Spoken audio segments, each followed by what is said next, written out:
Bienvenue dans l'Africa Newsroom, votre émission de décryptage de l'actualité africaine. Nous sommes ensemble pour 1 heure avec au sommaire, quel avenir pour le Irak en Algérie? Ce mouvement de contestation populaire pacifique a débuté il y a 1 an pour réclamer un changement radical à la tête du pays. Avec des mobilisations organisées chaque mardi et chaque vendredi, nous ferons le point sur l'état d'avancée des revendications de ce mouvement de contestation. La Côte d'Ivoire veut relever le défi d'un meilleur accès à l'eau potable dans le pays. Pour ce faire, les autorités prévoient un investissement de 2 milliards de dollars pour atteindre un taux de couverture de près de 95% d'ici 2030. Nous analyserons cet objectif. Et le blanchiment de la peau a toujours le vent en poupe sur le continent africain malgré sa dangerosité avérée. Pour tenter de proposer des alternatives à ces produits nocifs, de jeunes entrepreneurs proposent des soins cosmétiques élaborés avec des ingrédients bio 100% naturels d'origine locale. Alors efficaces et suffisants, nous débattrons de cela dans cette édition. Et pour en parler, nous sommes avec nos invités, Monsieur Emmanuel Dupuis, président de l'Institut Prospective et Sécurité en Europe. Bienvenue. Bonjour. Monsieur Abdou Fleur, coordinateur du réseau Afrique Stratégie, bienvenue. Merci. Et notre éditorialiste, Monsieur Alfred Chongo, bienvenue. Bonjour. Et c'est parti, le décor est planté, on commence avec l'info du jour.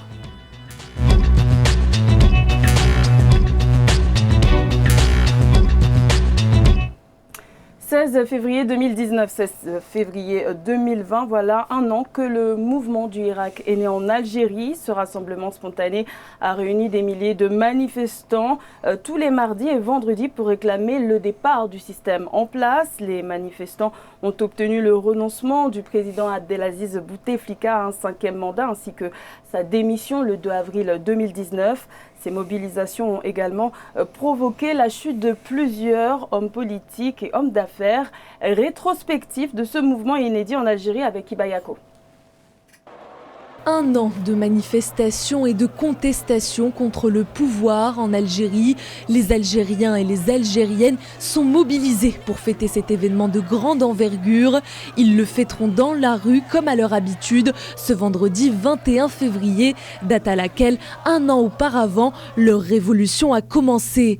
Une révolution avec 3 millions de personnes dans les rues qui a mené à la démission de l'ancien président Abdelaziz Bouteflika le 2 avril 2019. Le président de la République, Abdelaziz Bouteflika, annonce officiellement ce samedi 2 avril sa décision de démissionner de son poste de chef de l'État algérien, une démission qui prend effet ce jour. Chaque vendredi, les manifestants sont de plus en plus nombreux dans les rues des wilayas. Ils revendiquent le changement, la libération des détenus du mouvement et la démission de toute la sphère politique algérienne actuelle. Des manifestations qui ont mené à de nombreuses altercations avec les forces de l'ordre, suite aux nombreux discours polémiques tenus par le chef d'état-major des armées Ahmed Gaïd Salah et le président par intérim Abdelkader Ben Salah, qui ont assuré la transition jusqu'à la prise de pouvoir de Abdelmajid Tebboune le 19 décembre dernier. Le 23 décembre 2019, Ahmed Gaïd Salah est décédé à l'âge de 79 ans. Un deuil national de 3 jours a été décrété en Algérie. Néanmoins, le président de la République Abdelmajid Tebboune reste déterminé et appelle au changement. Il se veut être à l'écoute des revendications des partisans du Irak. Nous devons, avec les Algériens et les Algériennes, aller sans attendre vers le chemin du changement. Le changement vers une nouvelle démocratie algérienne à travers une nouvelle constitution. Un changement profond de cette constitution nous permettra de répondre aux revendications du mouvement du Irak. Où c'est vous, où c'est nous, nous n'allons pas nous arrêter, scandent toujours les protestataires.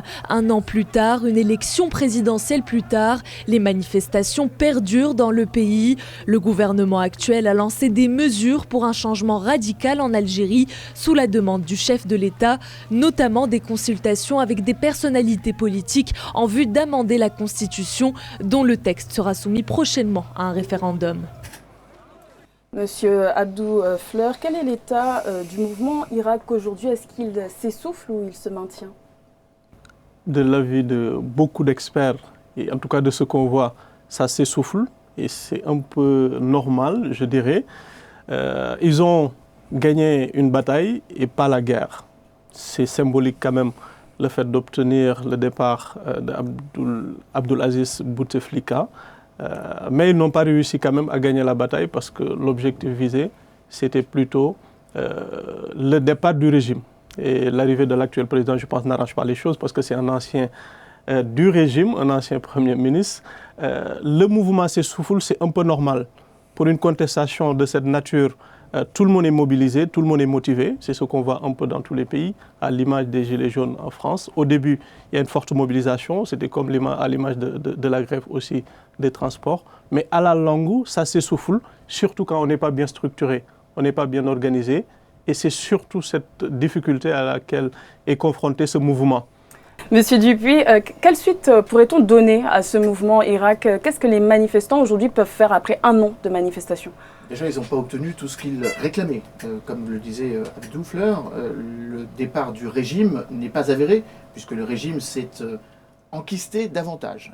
Les manifestants demandaient le départ des 3 B. Le Premier ministre Bedaoui, le président par intérim, ex-président du Conseil des Nations, Ben Salah, et bien évidemment, ils ont obtenu le départ de facto du général chef d'état-major qui incarnait le vrai pouvoir de transition avec le décès d'Ahmed Gaïd Salah. Donc il y a toujours les revendications qui restent pleines et entières. L'élection d'Abdelmajid Tebboune en décembre dernier n'a pas calmé les esprits, bien au contraire, mais la nature de l'engagement, même si elle s'essouffle, est en train d'évoluer. Premièrement, il y a une forte mobilisation le mardi. La mobilisation étudiantine est toujours aussi forte. La mobilisation du peuple dans les rues des principales villes algériennes le vendredi l'est un petit peu moins. Pour une raison simple, c'est qu'en un an, il n'est pas apparu clairement un leadership dans ces manifestations, alors même que maintenant, le régime du nouveau président essaye de trouver des interlocuteurs. Donc là, il y a une nouvelle phase du Irak, qui est une phase plus institutionnelle, plus constitutionnelle peut-être. L'évocation de la nouvelle constitution de 2014. Est-ce qu'il faudrait désigner quelqu'un à la tête de ce mouvement? Ça va être très difficile de désigner quelqu'un à la tête d'un mouvement populaire, spontané, dont les revendications sont protéiformes. Alors il y a bien des personnalités que nous, de l'autre côté de la Méditerranée, estimons pouvoir jouer ce rôle. L'ancien président de la Ligue des droits de l'homme, Moustapha Bouchachi, la présidente du mouvement citoyen Mouwatan, Zoubida Azoul, l'ancien Premier ministre Moulad Amrouche, qui fut un Premier ministre réformateur des années 90. Mais évidemment, la pleine et totale légitimité n'est pas la même quand vous êtes dans les rues d'Alger ou quand vous êtes parmi les 700 000 Algériens de France ou d'ailleurs. Donc il y a une grande difficulté à trouver un vrai et unique leadership. Par contre, et c'est je crois ce qui est en train de se produire, il faut tendre vers un agenda. Une nouvelle constitution, certes. Le jugement non biaisé de ceux qui ont été embastillés jusqu'à présent. Saïd Bouteflika n'a pas encore été jugé, il est pour l'instant en résidence surveillée. L'ancien Premier ministre qu'on voyait sur vos images, Ahmed Ouyaia, a été libéré, et un certain nombre d'autres personnalités, je pense à Rebrab, le puissant patron, le patron des patrons, l'ancien président du patronat algérien, a été libéré également. Donc on voit bien qu'il y a une tentative de la part du nouveau gouvernement de Tebboune d'essayer de réduire les doléances du Irak. La vraie question, c'est est-ce que l'armée va totalement suivre le nouveau président? Le nouveau chef d'état-major est un de ses proches. C'est pas tout à fait sûr que l'armée soit aussi conciliante avec le nouveau président Tebboune qu'elle l'était avec l'ancien homme fort Gaïd Salah. Monsieur Chongo, est-ce qu'on peut penser que ce mouvement Irak va se transformer en proposition politique? Je pense que le mouvement est à un tournant majeur, qui n'a pas obtenu totalement ce qu'il voulait, mais en même temps, qui a obtenu un certain nombre de choses, dont le départ déjà de Abdelaziz Bouteflika. Et puis, le mouvement semble un peu partagé parce que Abdelmajid Tebboune est en train, Alors, on ne sait pas s'il est totalement avec ou pas. Il vient de déclarer là la journée du 22 février comme journée nationale, justement, de la fraternité. Voilà, entre le peuple et son armée pour la démocratie.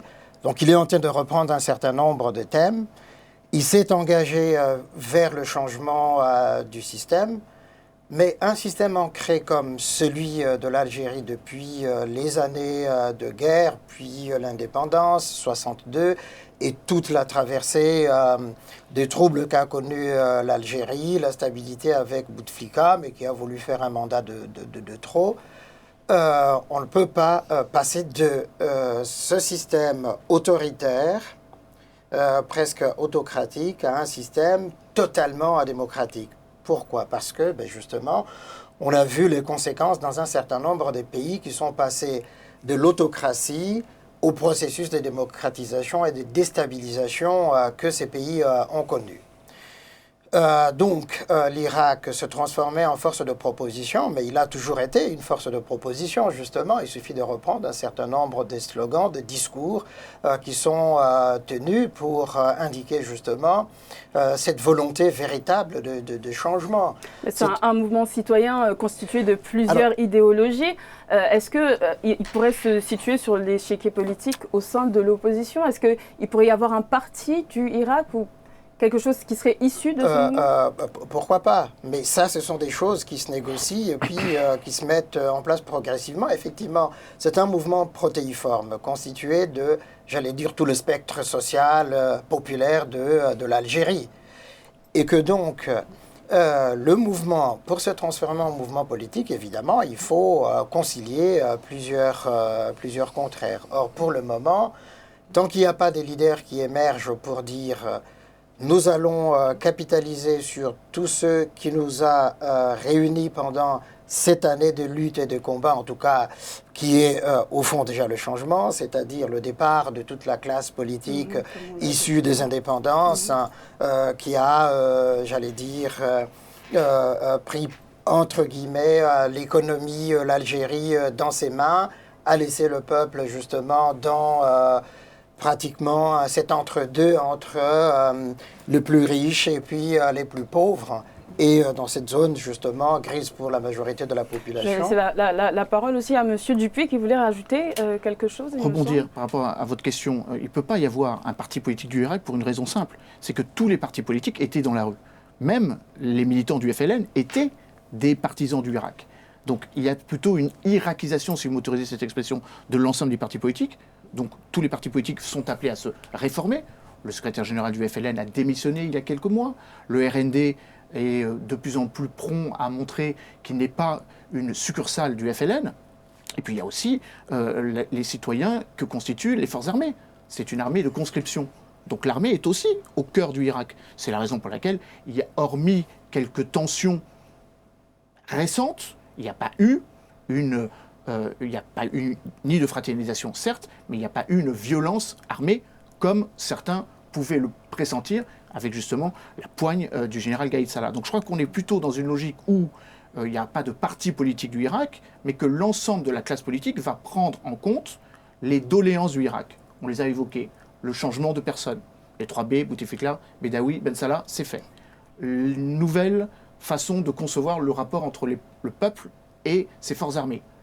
Il y a 500 000 conscrits et il y a la hiérarchie militaire. Ce sont deux choses différentes, ce sont deux agendas différents. À un moment ou à un autre, un certain nombre d'officiers généraux, peut-être plus libéraux que d'autres, peut-être plus pragmatiques, donneront l'impression qu'ils ne vont pas forcément suivre la doxa d'un pouvoir militaire qui avait partie prenante avec ceux que l'on dénonce comme les voleurs. Je crois qu'il faut effectivement penser en termes de renouvellement justement de cette élite militaire, parce que jusqu'à aujourd'hui, ceux qui sont à la tête, ce sont pratiquement tous des moudjahidines. Exactement. Alors, monsieur, pour la question d'un éventuel parti politique ou pas, moi je suis assez partagé, parce que sinon on fait plutôt le jeu de l'actuel président. Il faut que le mouvement évolue. Vers quoi? Un parti politique? Peut-être, peut-être pas. Mais moi, je suis plutôt partagé par rapport à cette question. parce que sinon, les choses ne vont pas évoluer. Et quelles sont les possibilités d'évolution? Pourquoi pas aller vers un parti politique? Moi, je pense que ça peut être une alternative, peut-être avec forcément des divisions, parce qu'il y a des partis politiques qui sont dans l'Irak. Il y a aussi des mouvements de la société civile qui sont dans l'Irak.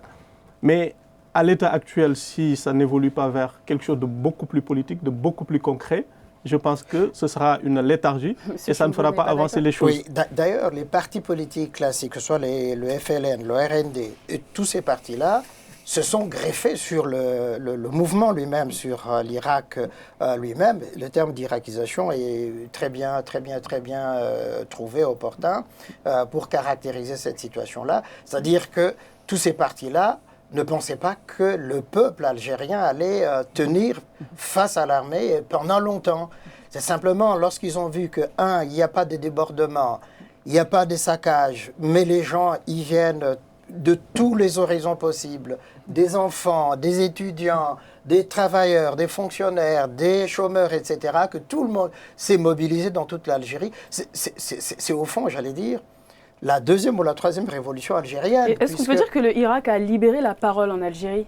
Elle était libérée bien avant, mais là, c'était une cristallisation massive de toute la complexité sociale de l'Algérie. C'est-à-dire que là, effectivement, il y a eu des retrouvailles de tous les Algériens, de tous les âges, de tous les horizons, pour dire nous avons en commun d'avoir trop souffert pendant ce régime qui a fait ce qu'il fallait faire justement pour l'indépendance, pour essayer de construire une économie moderne, etc., mais qui s'est égaré par la suite et que maintenant, il faut un nouvel élan pour l'Algérie. Je laisse le mot de la fin. Mais le piège, justement, c'est cela. Même le président actuel se réclame du Irak. Donc tout le monde, comme on dit chez nous, quand un bébé est beau, réussi, tout le monde veut être sa maman. Donc tout le monde se réclame du Irak, mais c'est justement ça. Et pourtant, justement, la main tendue du président n'est pas tellement... Est-ce que cette main tendue aussi est assez sincère? J'en sais rien. En tout cas, il avait donné des gages aussitôt arrivé au pouvoir en libérant quelques anciens détenus, des manifestants, mais ça n'a pas été assez élargi. Je pense qu'il aurait dû davantage élargir en libérant les choses et plus tard aller vers ce qu'on pourrait appeler un grand dialogue national. Nous arrivons déjà à la fin de cette partie. Navré de vous couper. Je sais que le sujet est vaste et on aurait voulu développer un peu plus, mais on va marquer une courte pause et on se retrouve juste après.